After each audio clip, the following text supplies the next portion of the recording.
Okay, hello everyone. Welcome to our lecture series on Japanese history. And we've been looking at the Middle Ages in past lectures.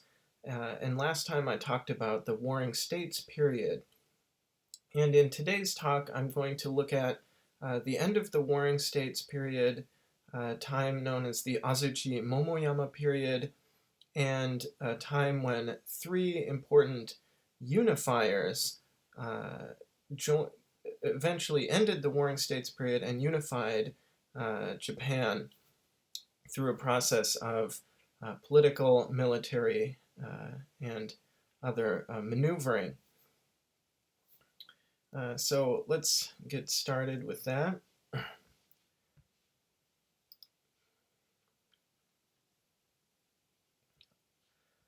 Okay, so as I mentioned, we're talking about the Azuchi Momoyama period, and I mentioned three important unifiers, and these are Oda Nobunaga, Toyotomi Hideyoshi, and Tokugawa Ieyasu.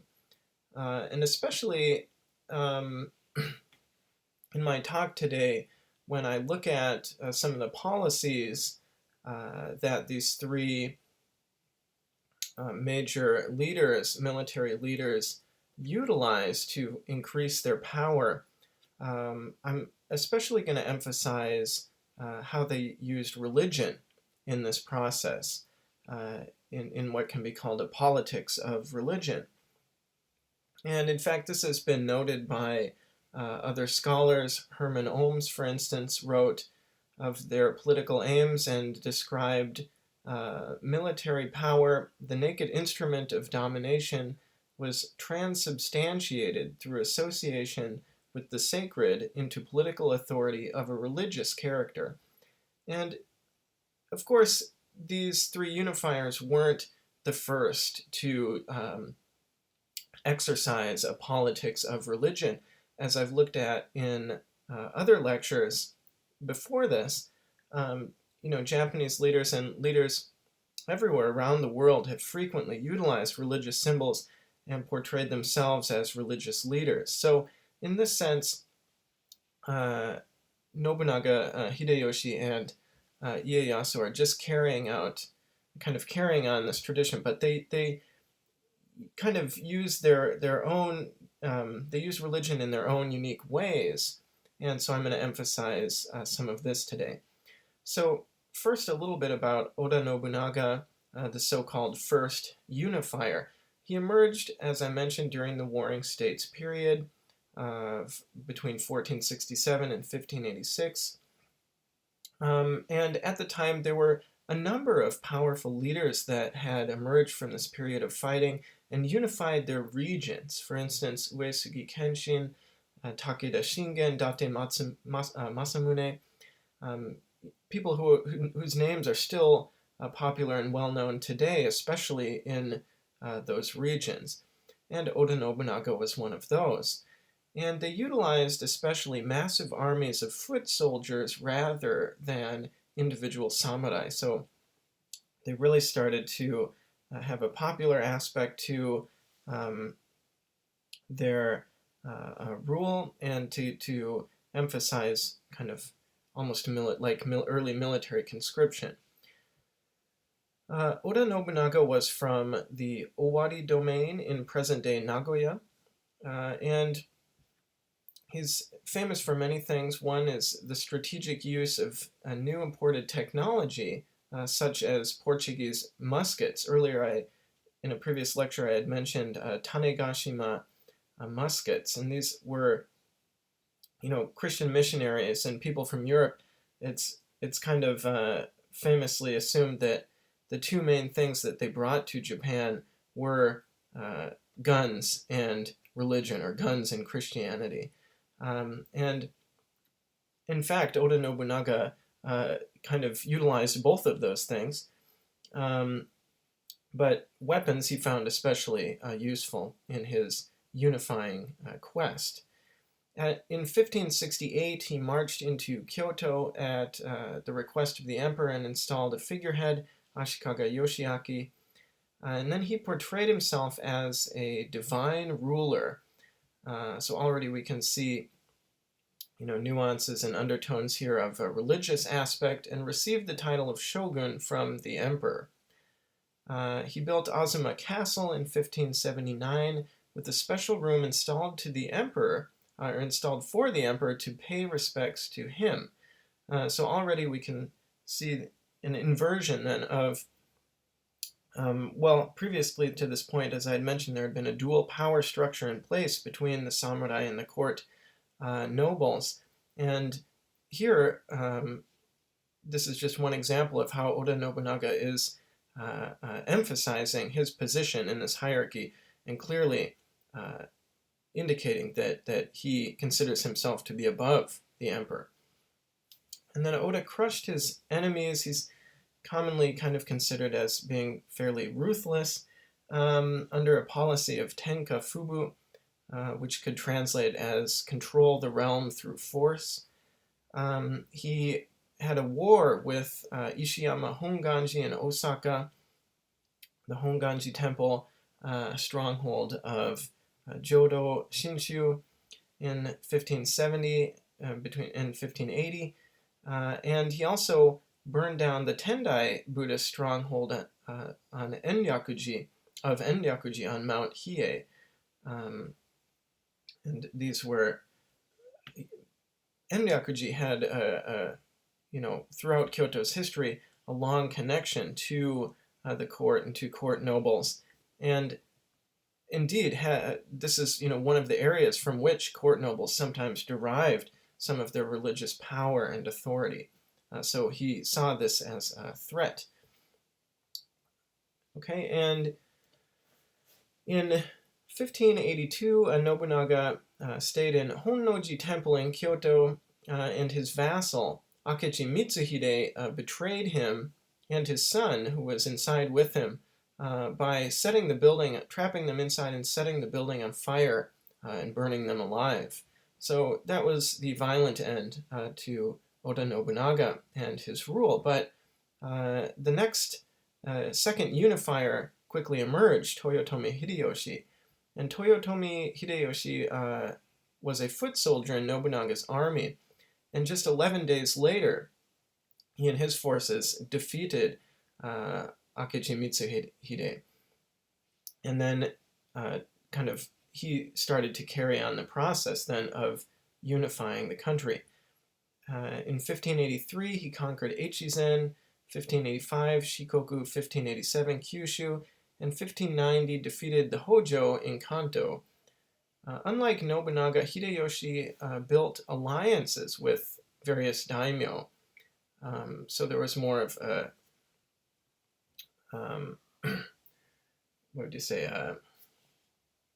kind of political diplomacy aspect to his rule. And after unifying nearly all of Japan, he built Osaka Castle in 1584. Now, Hideyoshi undertook a number of different, quite bold strategies, including the manipulation of religion and religious symbols to his advantage. And especially he saw Christianity as a challenge to his power. So in 1587, he expelled Christian missionaries who had been coming to Japan.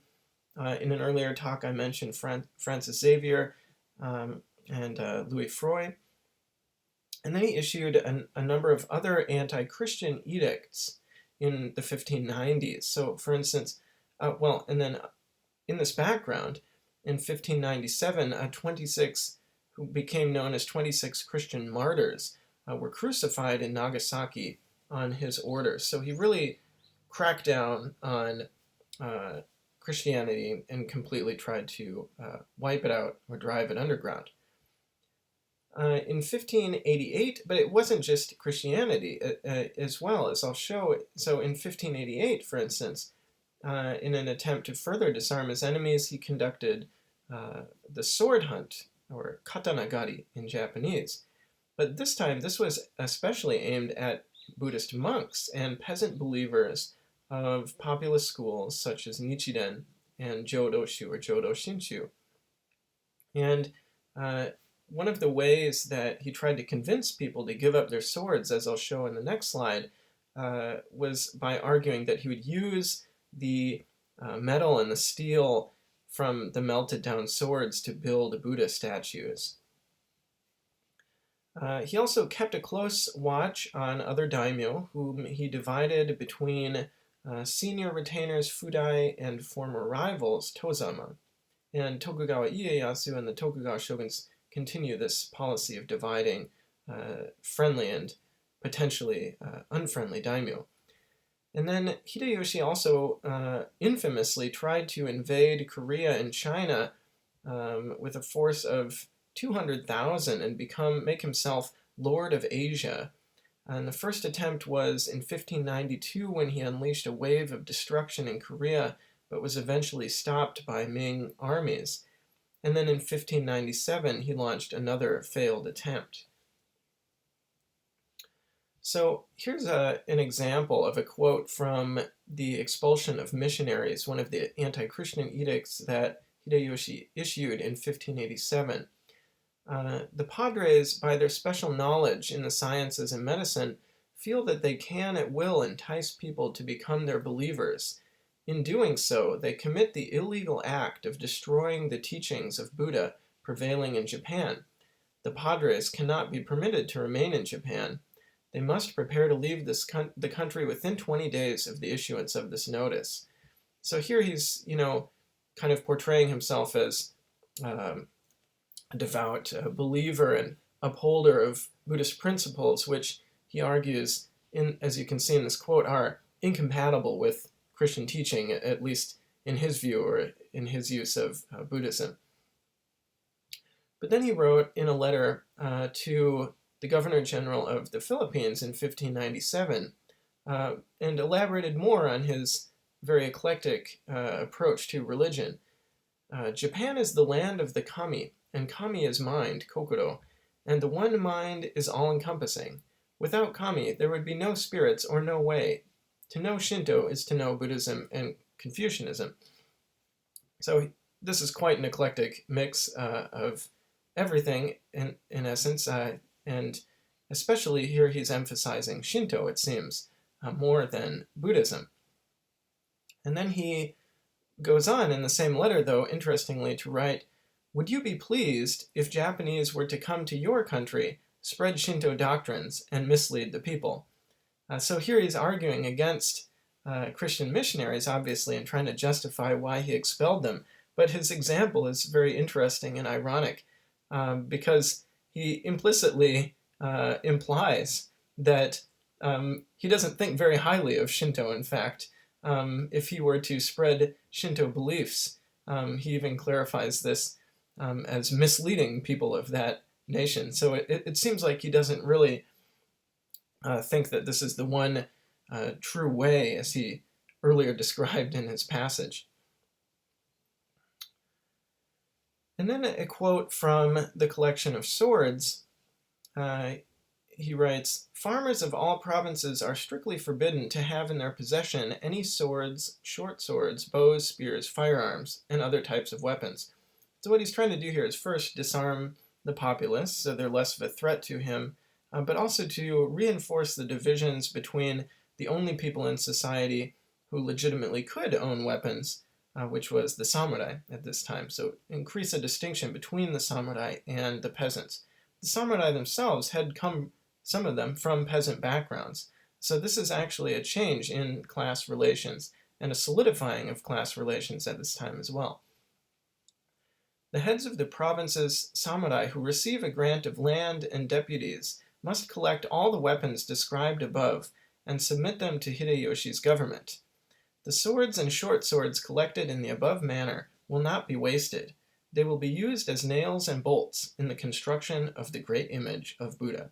So, as I mentioned in the last slide, using these, or arguing that he's going to use these and put them to good use in a way that would potentially convince his devout Buddhist, the devout Buddhist populace. This is an image of a monument dedicated to the so-called 26 Martyrs of Japan in Nagasaki, and Christianity forms an important part of Nagasaki's biographical identity and history, and so they've built a monument there to these people killed. This is a photo that I took of Mimizuka, which translates as cryptically the Hill of Ears in Kyoto.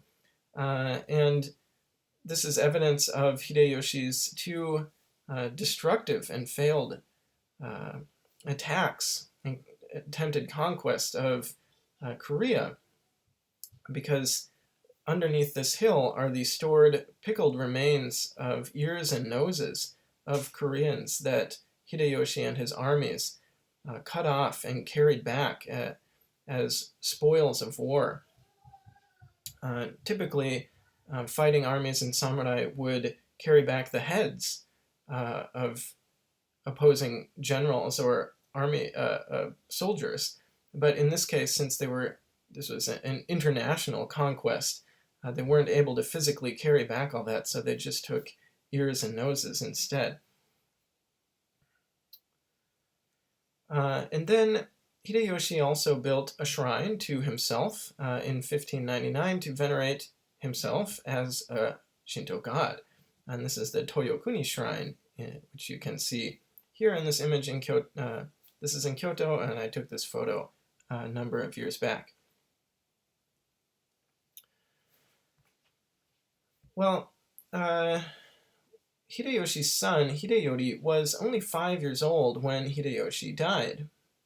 So he appointed a senior advisory council, the Gotaido, to rule until Hideyori was grown. But this did not work out so well, and other people around Hideyoshi and some of his former allies began to fight and struggle for power. And eventually this led to two of the biggest opponents,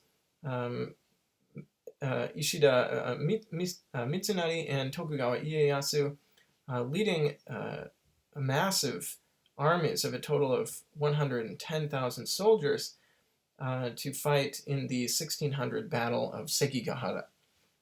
And this is basically typically considered then the end of this period and the start of the next period, the Tokugawa era or Tokugawa period, named after the victorious Tokugawa Ieyasu.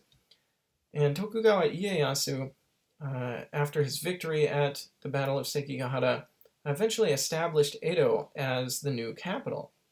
And he quickly moved to limit the power of the daimyo, and he did this in numerous ways. One was by establishing what became known as the Bakuhan system of a central bakufu, his central government, and then 250 daimyo who oversaw their domains, which became known as Han. So a centralized system with then these domains that were subdivided domains, right? And he gave the good land, the good domains, to 145 Fudai daimyo who had been loyal to him in the Battle of Sekigahara. And he was also surrounded with 23 shimpan, who were related to Tokugawa, to himself, and members of the Tokugawa family. But then he gave the poor quality land, or land that was just simply distant to Edo, to 98 Tozama daimyo who had fought against him in the Battle of Sekigahara. So this was one method of control, just placing his enemies further away and surrounding himself by allies. So in case they did try to attack, he'd have time to defend himself. He also established what became known as the system of alternate residence, or in Japanese, Sankin Kotai. And what this required was, the daimyo, all of the daimyo, to spend at least half of the year at a residence in the capital, in Edo. And this allowed the Tokugawa shoguns then to keep a close eye on the daimyo, but it also meant that it was a great expense for them, first of all, to come to travel, to spend a long time traveling on foot with all of their retainers and servants and whatnot, quite a large progression of people to travel first to Edo. And then they had to maintain their residence there throughout the year, even if they weren't there. So they were spending money on maintaining these two residences. And this helped, make sure that they didn't amass too much wealth as well. The families of the daimyo, too, would then also have to stay in Edo throughout the year. So they were, in a sense, basically held hostage, meaning that this was incentive for the daimyo not to attack Edo or the Tokugawa shoguns. In establishing his rule, Tokugawa Ieyasu also then destroyed the last remnants of Hideyoshi's allies and power, and symbolic of this was the destruction of Osaka Castle. Some masterless Ronin samurai who had gathered at Osaka Castle under Hideyori, so they rallied around Hideyoshi's young son. And Ieyasu then attacked in 1614 and 1615, and the castle was defended by 90,000 troops, but the attacking army was twice that size. And Hideyori eventually committed suicide, and the castle was razed. So this marked then the end of Hideyoshi's rule and the beginning of the Edo era. Tokugawa rule, the Tokugawa shoguns also employed a number of other strategies to solidify their rule. One was limiting the power of court nobles and the emperor, as well as strictly regulating, creating a strictly regulated class structure in society. So, for instance, he issued Buke Shohatto, which is translated as Code for the Warrior Households, and also Kinshu Narabini Kuge Shohatto, Code for the Imperial Court and Court Nobility. And these regulated what, very precisely, members of the court and samurai could and could not do and how they should live their daily lives. In 1634, Tokugawa Iemitsu marched with 307,000 troops through Kyoto in a show of force, and this was an imperial, this was a visit of tribute to the emperor and to the court in theory, but in practice it served as a powerful show of force. And in fact, then, this was the last imperial visit by any of the Tokugawa shoguns to Kyoto. There were no more visits for the next 230 years. And following this, instead, the emperor and royals were required to pay tribute to the founder of the Edo era, to Tokugawa Ieyasu, who was enshrined as a god at his shrine in Toshogu in Nikko from 1645. The Nikko Shrine complex was the religious home of the Tokugawa, and 1/7 of the entire treasury was spent on its construction. And there, Ieyasu was worshipped as Shinkun, referred to as Shinkun, which means divine ruler. But the shrine itself was purely a military symbol and a symbol of power. Even though it was ostensibly religious and it borrowed religious and Shinto symbols, it promised no salvation or no healing for visitors. These are some just quotes from the earlier edicts and declarations mentioned in the last slide. From now on, no one who is not from that province shall be allowed to live there freely among the inhabitants of that province. Any repairs of the castles in the province must certainly be reported to the Bakufu, as well as new construction, which is strictly forbidden. Both of these are from the Code for the Warrior Households. So we can see why Tokugawa shoguns wouldn't want people to covertly build castles. They were military fortresses, after all. So we could see why this might be a threat, but people also were forbidden from moving around. And this was partly an attempt as well to prohibit people from forming, inter-prefectural alliances, right? And then in regards to the court nobility and the emperor, he wrote, "Of all the emperor's various accomplishments, learning is the most important. Not direct political rule," note, just learning. Quietly learning, studying, reading books, engaging in the arts, doing obscure religious ceremonies. These things were okay for the emperor, but anything related to politics was definitely a no-no. The emperor's ceremonial robes consist of an outer garment with wide sleeves. The minister's ceremonial robes are different. Their coats are colored a yellowish green or green. They are made of silk. So here, even regulating what people can wear, and they had to be different and clearly marked to indicate their status. Okay, so this is the end of my talk, and I have some broad questions here to help reflect and consider some of the main contents and themes that I touched on in this talk, and which I think are important to draw, important kind of things to consider from this time period. How did the three unifiers, Nobunaga, Hideyoshi, and Ieyasu, utilize religion and religious symbolism to solidify and legitimatize their political rule? How did the three unifiers seek to strengthen their power through the policies that they adopted toward the emperor and court, samurai and peasants, and the outside world, for instance, Christian missionaries? So this is just a question to consider in relation to the previous contents, to the contents of today's lecture. Okay, so that's the end of the talk. Thanks a lot for listening.